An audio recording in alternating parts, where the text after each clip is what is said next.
जय हिंद दोस्तों, स्वागत है दी एके स्टडी में। हाँ, हम बात करें मौलिक अधिकारों की। बिल्कुल।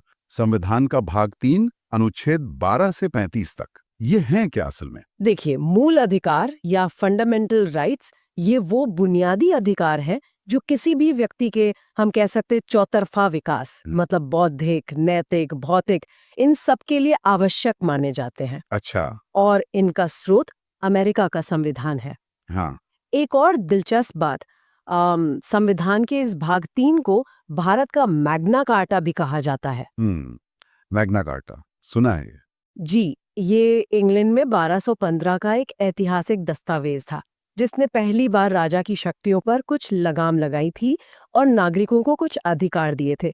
उसी के संदर्भ में इसे ये नाम मिला है। और अगर किसी नागरिक को लगे कि उसके इन अधिकारों का हनन हो रहा है तो वो क्या कर सकता है? यही इनकी सबसे बड़ी खूबी है। ये अधिकार वाद योग्य है, मतलब जस्टिशियबल। जस्टिशियबल हाँ, मतलब अगर राज्य या कोई और इनका उल्लंघन करता है तो नागरिक सीधे अनुच्छेद 32 के तहत सुप्रीम कोर्ट जा सकता है। सीधे सुप्रीम कोर्ट? हाँ, बिल्कुल। या फिर अनुच्छेद 226 के तहत हाई कोर्ट। इसीलिए सुप्रीम कोर्ट और हाई कोर्ट को मूल अधिकारों का रक्षक या गार्डियन भी कहते हैं। ये तो बहुत महत्वपूर्ण बात है। इसमें अनुच्छेद 12 और 13 क्या कहते हैं? अनुच्छेद 12 राज्य शब्द की परिभाषा बताता है, जिसमें केंद्र सरकार, संसद, राज्य सरकारें, विधानमंडल और सभी स्थानीय या अन्य प्राधिकारी शामिल हैं। मतलब मूल अधिकार इनके खिलाफ मिलते हैं। अनुच्छेद 13 कहता है कि कोई भी कानून अगर मूल अधिकारों से असंगत है या उन्हें कम करता है तो वो उस हद तक शून्य होगा।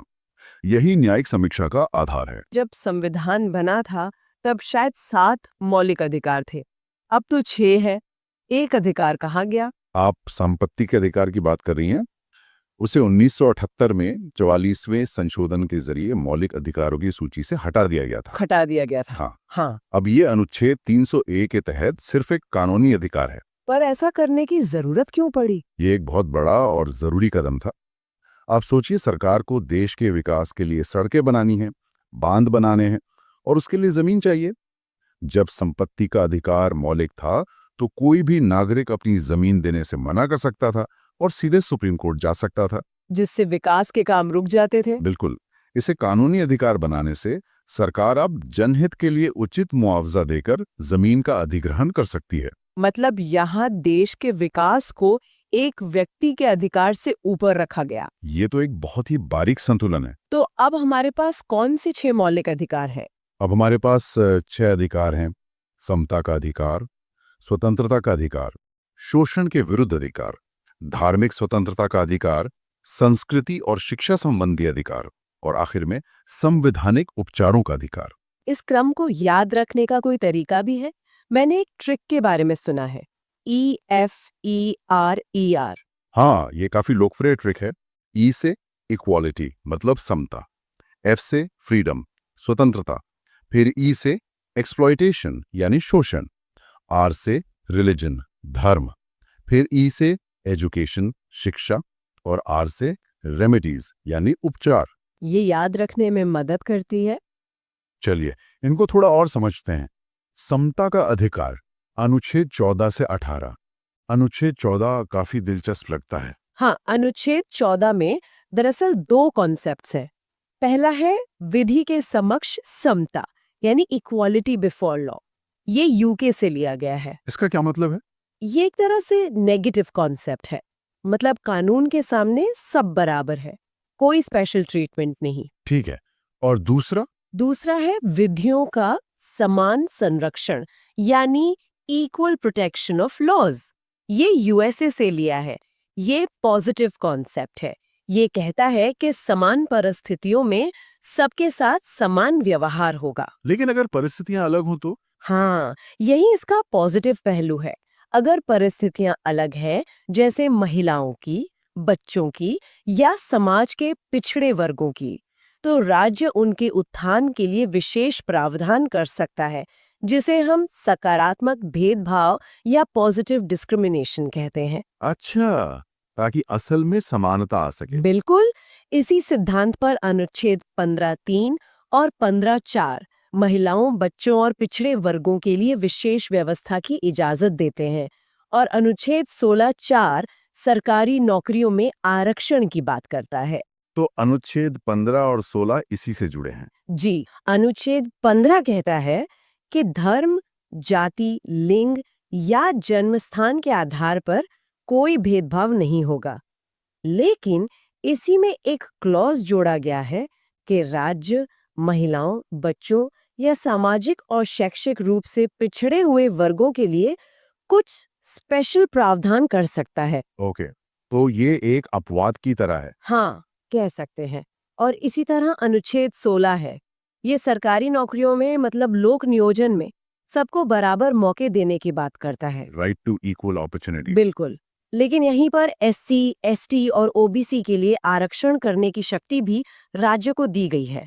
संविधान बनाने वालों का तर्क था कि जो लोग सदियों से दौड़ में पीछे छूट गए हैं, उन्हें बाकियों के बराबर लाने के लिए शुरुआत में कुछ मदद देना वो समानता का उल्लंघन नहीं, बल्कि समानता स्थापित करने का एक जरिया है। समझ गया। मतलब ये पॉजिटिव डिस्क्रिमिनेशन का सिद्धांत है, ताकि असल में बराबरी आ सके। एकदम सही। और इसी कड़ी में आगे है अनुच्छेद 17। ये अस्पृश्यता यानी छुआछूत को पूरी तरह खत्म करता है और इसे एक दंडनीय अपराध भी बनाता है। और अनुच्छेद 18? अनुच्छेद 18 सेना या शिक्षा से जुड़ी उपाधियों को छोड़कर बाकी सभी तरह की उपाधियों का अंत करता है, ताकि समाज में कोई खुद को राजा या महाराजा जैसी उपाधियों से दूसरों से बड़ा न समझे।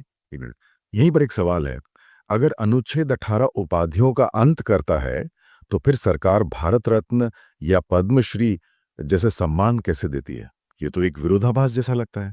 ये सवाल सुप्रीम कोर्ट में भी उठा था और कोर्ट ने बहुत साफ किया कि ये सम्मान उपाधियां नहीं है। ये किसी व्यक्ति के बहुत अच्छे काम के लिए दी गई पहचान या पुरस्कार है। अच्छा, तो इन्हें टाइटल की तरह इस्तेमाल नहीं कर सकते? नहीं, कोई इन्हें अपने नाम के आगे या पीछे पदवी की तरह इस्तेमाल नहीं कर सकता। तो ये अनुच्छेद 18 का उल्लंघन नहीं है। तो समता का अधिकार ये पक्का करता है कि कानून की नज़र में सब एक ही स्टार्टिंग लाइन पर खड़े हों। लेकिन एक बार जब हम समाज में आ जाते हैं, तो हम क्या कर सकते हैं, क्या बोल सकते हैं, और यहीं से शुरू होती है स्वतंत्रता के अधिकार की कहानी। हाँ, राइट टू फ्रीडम, अनुच्छेद 19 से 22 तक। और इसका जो दिल है वो है अनुच्छेद 19, जो हमें कई तरह की आज़ादी देता है। 6 तरह की। लेकिन यहाँ एक बहुत जरूरी बात समझनी होगी, ये आज़ादियाँ अनलिमिटेड नहीं है। इन पर युक्तियुक्त निर्बंधन मतलब रीजनेबल रिस्ट्रिक्शंस लगाए जा सकते हैं। और सारी बहस हमेशा ऐसी रीजनेबल शब्द पर होती है कि कौन सी पाबंदी जायज़ है और कौन सी नहीं। बिल्कुल। तो पहली स्वतंत्रता है 19(1) ए, वाक एवं अभिव्यक्ति की स्वतंत्रता, मतलब freedom of speech and expression. बोलने की, लिखने की, अपनी बात रखने की आज़ादी। और प्रेस की आज़ादी भी इसी में आती है ना? हाँ, वो इसी में शामिल है। दूसरी है 19(1) बी, शांतिपूर्ण और बिना हथियारों के सभा करने की स्वतंत्रता। यानी प्रोटेस्ट या मीटिंग करने का अधिकार, बस शर्त यह है कि वो शांतिपूर्ण हो। सही। तीसरी है 19(1) सी, संघ या यूनियन बनाने की स्वतंत्रता। चौथी 19(1) डी, देश में कहीं भी आने जाने की स्वतंत्रता। और पांचवी है कहीं भी बसने की स्वतंत्रता। हाँ, 19(1) ई, देश के किसी भी हिस्से में बसने या निवास करने की। और छठी है 19(1) जी, कोई भी व्यापार या पेशा अपनाने की स्वतंत्रता। इसे कहानी की तरह समझ सकते हैं। बताइए। मान लीजिए किसी को कोई समस्या है, तो सबसे पहले वो उसके बारे में बोलेंगे। ये हुई बोलने की आजादी। ठीक है। अगर कोई नहीं सुनता, तो वो कुछ लोगों को इकट्ठा करके शांति से सभा करेंगे। ये हुई सभा करने की आजादी। फिर बात फिर भी ना बने तो एक संगठन या यूनियन बनाएंगे। संगठन बनाने की आज़ादी। फिर अपनी बात लेके देश में कहीं भी घूम सकते हैं, वहां बस सकते हैं और गुजारे के लिए कोई भी व्यापार कर सकते हैं। वाह, ये कहानी तो इसे याद रखने का एक बहुत शानदार तरीका है। हाँ, लेकिन आज़ादी की भी कोई सीमा तो होगी। क्या बोलने की आज़ादी का मतलब है कि कोई कुछ भी बोल सकता है, चाहे उससे देश में दंगा ही क्यों ना भड़क जाए? नहीं, बिल्कुल नहीं। और यही इस अधिकार का सबसे जरूरी पहलू है। संविधान इन सभी आजादियों पर उचित प्रतिबंध लगाने की इजाजत भी देता है। Reasonable restrictions. जी, सरकार देश की सुरक्षा, एकता, सार्वजनिक व्यवस्था या नैतिकता के आधार पर आजादी को सीमित कर सकती है। और असली बहस हमेशा इसी पर होती है कि कौन सा प्रतिबंध उचित है और कौन सा नहीं। बिल्कुल। ये तो वो सारी चीजें हैं जो एक एक्टिव नागरिक के लिए बहुत जरूरी हैं। जी। इसके बाद अनुच्छेद 20 आता है, जो अपराधों से जुड़े संरक्षण की बात करता है। ये थोड़ा मुश्किल लगता है। आसान शब्दों में इसका क्या मतलब है? इसे ऐसे समझिए कि ये क्रिमिनल जस्टिस के कुछ बुनियादी नियम तय करता है। इसमें 3 बड़ी बातें हैं। क्या है वो? पहली, एक गुनाह की एक ही सजा मिलेगी। एक गुना एक सजा। दूसरी, सजा उसी कानून के हिसाब से मिलेगी जो गुनाह करते वक्त लागू था, किसी नए और ज्यादा सख्त कानून से नहीं। और तीसरी? और तीसरी, सबसे अहम, किसी को भी अपने ही खिलाफ गवाह बनने के लिए मजबूर नहीं किया जा सकता। अच्छा, और अनुच्छेद 21 जिसे जीवन का अधिकार कहते हैं, जी। उसकी क्या खासियत है? अनुच्छेद 21 शायद सबसे ज्यादा महत्वपूर्ण मौलिक अधिकार है। ये कहता है प्राण एवं दैहिक स्वतंत्रता। इसका मतलब सिर्फ जिंदा रहना तो नहीं होगा? बिल्कुल नहीं। इसका दायरा बहुत बड़ा है। सुप्रीम कोर्ट ने समय समय पर इसकी व्याख्या करते हुए इसमें अच्छी हवा, साफ पानी, निजता यानी प्राइवेसी और सम्मान से जीने के अधिकार को भी शामिल किया है। ये इतना पवित्र अधिकार है कि आत्महत्या की कोशिश करना भी अपराध है। जी, क्योंकि आप अपनी जिंदगी भी खुद नहीं छीन सकते। और इसी में शिक्षा का अधिकार भी जोड़ा गया था, है ना? हाँ, 2002 में 86वें संशोधन के जरिए अनुच्छेद 21A जोड़ा गया, अच्छा। जिसने 6 से 14 साल के बच्चों के लिए मुफ्त और अनिवार्य शिक्षा को एक मौलिक अधिकार बना दिया। ये तो एक पीढ़ी को बदलने वाला कदम था। बिल्कुल। स्वतंत्रता के अधिकारों की इस लिस्ट में आखिरी है अनुच्छेद 22। हाँ, अनुच्छेद 22 गिरफ्तारी और हिरासत से संरक्षण देता है। इसके तहत अगर किसी को गिरफ्तार किया जाता है तो उसे गिरफ्तारी का कारण जानने का अधिकार है। और अपने वकील से बात करने का भी। हाँ, अपनी पसंद के वकील से सलाह लेने का और 24 घंटे के अंदर मजिस्ट्रेट के सामने पेश किए जाने का अधिकार है। ये अधिकार व्यक्ति को राज्य की मनमानी से बचाता है। इसमें एक शब्द आता है निवारक निरोध या प्रिवेंटिव डिटेंशन, मतलब किसी को जुर्म करने से पहले ही गिरफ्तार कर लेना। ये तो थोड़ा डरावना लगता है। हाँ, ये एक असाधारण शक्ति है और इसे असाधारण हालात के लिए ही बनाया गया है। जैसे कि सोचिए, अगर सुरक्षा एजेंसियों को पक्की खबर मिले कि कोई व्यक्ति एक बड़ा आतंकी हमला करने की योजना बना रहा है, तो क्या उन्हें हमले का इंतजार करना चाहिए? नहीं, बिल्कुल नहीं। निवारक निरोध उन्हें उस खतरे को होने से पहले ही रोकने की इजाजत देता है, लेकिन इसके दुरुपयोग को रोकने के लिए सख्त नियम भी हैं। जैसे कि ऐसे व्यक्ति को 3 महीने से ज्यादा हिरासत में नहीं रखा जा सकता जब तक कि एक सलाहकार बोर्ड इसकी इजाजत न दे। तो ये थे समानता और स्वतंत्रता के अधिकार। तो समानता और स्वतंत्रता के बाद संविधान उन सामाजिक कुरीतियों पर सीधा प्रहार करता है जो इंसानी गरिमा को ठेस पहुंचाती हैं। सही कहा आपने। ये है शोषण के विरुद्ध अधिकार, राइट अगेंस्ट एक्सप्लॉइटेशन। ये अनुच्छेद 23 और 24 में है। जी। अनुच्छेद 23 मानव तस्करी, बेगार और बंधुआ मजदूरी, मतलब किसी भी तरह के जबरन श्रम पर रोक लगाता है। और अनुच्छेद 24 ये बाल श्रम से जुड़ा है। हाँ, ये 14 साल से कम उम्र के बच्चों को कारखानों, खानों या किसी भी खतरनाक काम में लगाने से रोकता है। इसके बाद आते हैं वो अधिकार जो भारत के सेक्युलर मतलब धर्मनिरपेक्ष ताने बाने को मजबूत करते हैं। धार्मिक स्वतंत्रता का अधिकार, अनुच्छेद 25 से 28 तक। देखिए, अनुच्छेद 25 जो है वो हर एक व्यक्ति की बात करता है। हर एक व्यक्ति की। हाँ, ये कहता है कि आपको अपने विवेक, अपनी अंतरात्मा की आवाज सुनने की पूरी आजादी है। आप किसी भी धर्म को मान सकते हैं, उसकी रीति रिवाजों पर चल सकते हैं और शांतिपूर्ण तरीके से अपने धर्म की अच्छी बातें दूसरों को बता भी सकते हैं। अच्छा, तो जैसे हम देखते हैं कि सिख कृपाण धारण करते हैं या मुहर्रम पर ताजिया निकाला जाता है, बिल्कुल, या हिंदू धर्म में शोभा यात्राएं होती हैं। ये सब इसी अधिकार का हिस्सा है। एकदम सही। ये हुई व्यक्तिगत आजादी। अब अनुच्छेद 26 जो है वो इसी आजादी को एक सामूहिक स्तर पर ले जाता है। सामूहिक स्तर पर मतलब ये धार्मिक समुदायों को अधिकार देता है कि वे अपने धार्मिक कामों के मैनेजमेंट के लिए संस्थाएं बना सकें। अच्छा, जैसे मंदिर के लिए ट्रस्ट या मस्जिद के लिए वक्फ बोर्ड। बिल्कुल। और ये संस्थाएं कानूनी तौर पर चल और अचल संपत्ति खरीद सकती हैं, रख सकती हैं और उसका प्रशासन भी कर सकती हैं। और यही पे अनुच्छेद 27 आता है ना, जो कहता है कि सरकार किसी खास धर्म को बढ़ावा देने के लिए आपसे टैक्स नहीं ले सकती। हाँ, ये बहुत दिलचस्प है। सरकार ये नहीं कह सकती कि चलिए इस धर्म के प्रचार के लिए हम सबसे एक नया टैक्स लेंगे। जो भी पैसा आप दान में देते हैं वो टैक्स फ्री होता है। और फिर आता है अनुच्छेद 28, जो शिक्षा से जुड़ा है। हाँ, वो साफ कहता है कि अगर कोई स्कूल पूरी तरह से सरकारी पैसे से चल रहा है तो वहाँ किसी भी धर्म की शिक्षा नहीं दी जा सकती। और ना ही किसी छात्र को किसी धार्मिक प्रार्थना में शामिल होने के लिए मजबूर किया जा सकता है। बिल्कुल। तो ये चारों अनुच्छेद मिलकर एक पूरी तस्वीर बनाते हैं। व्यक्ति की आजादी, समुदाय की आजादी और राज्य की धर्म से एक निष्पक्ष दूरी। तो धर्म को मानने की आजादी तो है, लेकिन भारत जैसे विविधता वाले देश में, जहां इतनी सारी भाषाएं और संस्कृतियां हैं, कुछ समुदायों को अपनी पहचान बचाने के लिए खास सुरक्षा की भी जरूरत महसूस हुई होगी। आपने बिल्कुल सही नब्ज पकड़ी है। यहीं पर अल्पसंख्यकों के अधिकार आते हैं ना। हाँ, संविधान निर्माताओं को इसका गहरा एहसास था।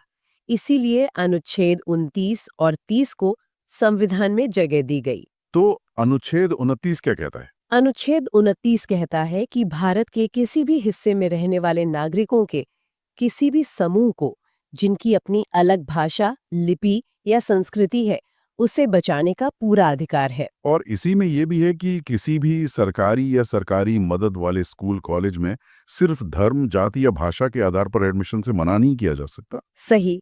और अनुच्छेद 30 इसी को एक कदम और आगे ले जाकर उन्हें और मजबूत बनाता है। वो कैसे? ये कहता है कि सभी अल्पसंख्यक, चाहे वो धर्म के आधार पर हो या भाषा के आधार पर, अपनी पसंद के शिक्षण संस्थान खोल सकते हैं। और उन्हें चला भी सकते हैं। हाँ, और उन्हें चला भी सकते हैं। यहाँ एक बड़ा फर्क है। अभी हमने बात की कि अनुच्छेद 28 सरकारी स्कूलों में धार्मिक शिक्षा से रोकता है, लेकिन अनुच्छेद 30 के तहत अल्पसंख्यक अपनी संस्थाएं जैसे मदरसा या संस्कृत विद्यालय चला सकते हैं। हाँ। और सरकार मदद देने में भी भेदभाव नहीं कर सकती। एकदम सही। इसका मकसद ये सुनिश्चित करना है कि अल्पसंख्यक समुदाय अपने आने वाली पीढ़ियों को अपनी संस्कृति और अपने मूल्यों की शिक्षा दे सकें। ठीक है, तो ये सभी बहुत जरूरी अधिकार हैं। धार्मिक स्वतंत्रता, अपनी संस्कृति को बचाने का अधिकार, लेकिन कोई भी अधिकार तब तक खोखला है जब तक उसे लागू करवाने का कोई तरीका ना हो। बिल्कुल। और यही हम वापस उस मास्टर की पर आते हैं। हाँ। अनुच्छेद 32। हाँ। संविधान का हृदय और आत्मा। इसकी सबसे बड़ी ताकत यह है कि अगर आपके किसी भी मौलिक अधिकार का हनन होता है, किसी भी मौलिक अधिकार का, हाँ, किसी भी, तो ये आपको सीधे सुप्रीम कोर्ट का दरवाजा खटखटाने की इजाजत देता है। आपको निचली अदालतों के लंबे रास्ते से गुजरने की जरूरत नहीं। और अधिकारों की रक्षा के लिए सुप्रीम कोर्ट कुछ खास तरह के आदेश जारी करता है, जिन्हें रिट्स कहते हैं। हाँ, रिट्स। ये कुल 5 तरह की होती हैं। तो चलिए एक एक करके इन्हें समझते हैं, क्योंकि असल ताकत तो यही छिपी है। पहली रिट पर आते हैं बंदी प्रत्यक्षीकरण, अंग्रेजी में हेबियस कॉर्पस। हाँ, सुनने में बड़ा भारी भरकम शब्द है तो लेकिन इसका मतलब बहुत सीधा और शक्तिशाली है। शरीर को प्रस्तुत करो। शरीर को प्रस्तुत करो। हाँ, ये सीधे सीधे किसी की व्यक्तिगत आजादी से जुड़ा है। ये तब काम आता है जब किसी को लगता है कि उसे गैर कानूनी तरीके से हिरासत में रखा गया है। अच्छा, मतलब अगर पुलिस किसी को बिना वजह उठाए और परिवार को बताए भी नहीं कि कहाँ रखा है, तो परिवार वाले कोर्ट जा सकते हैं। बिल्कुल।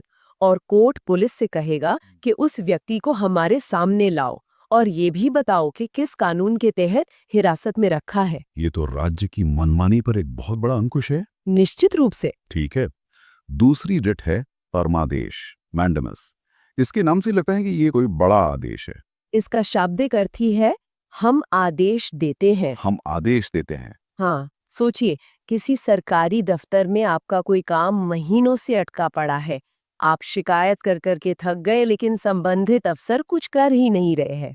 ऐसा तो अक्सर होता है। तो यहाँ अदालत परमादेश जारी करके उस अफसर से कह सकती है, ये आपका काम है, आपकी सार्वजनिक जिम्मेदारी है, इसे पूरा कीजिए। यानी अगर कोई सरकारी अधिकारी अपना काम नहीं कर रहा, तो कोर्ट उसे उसका काम करने का आदेश दे सकता है। हाँ, लेकिन ये सिर्फ सार्वजनिक कर्तव्यों के लिए है। किसी प्राइवेट कंपनी के कर्मचारी पर ये लागू नहीं होता।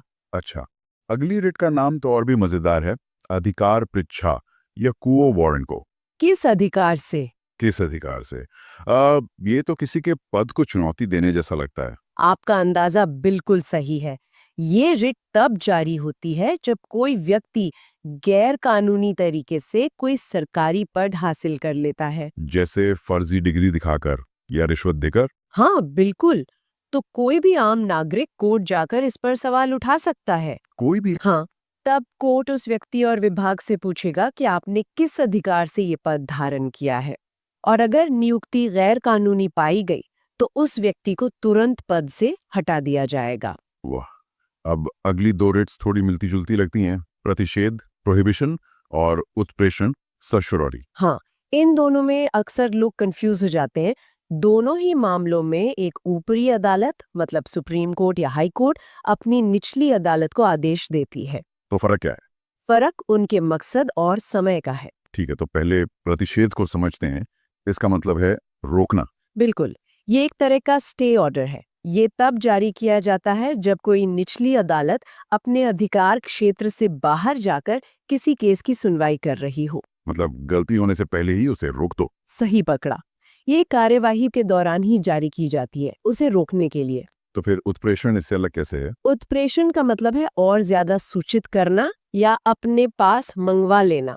अच्छा, को लगता है कि उसे अपने पास मंगाना जरूरी है तो वो केस को ऊपर ट्रांसफर करवा सकती है। और दूसरा का? दूसरा काम तब होता है जब निचली अदालत अपना फैसला सुना चुकी हो।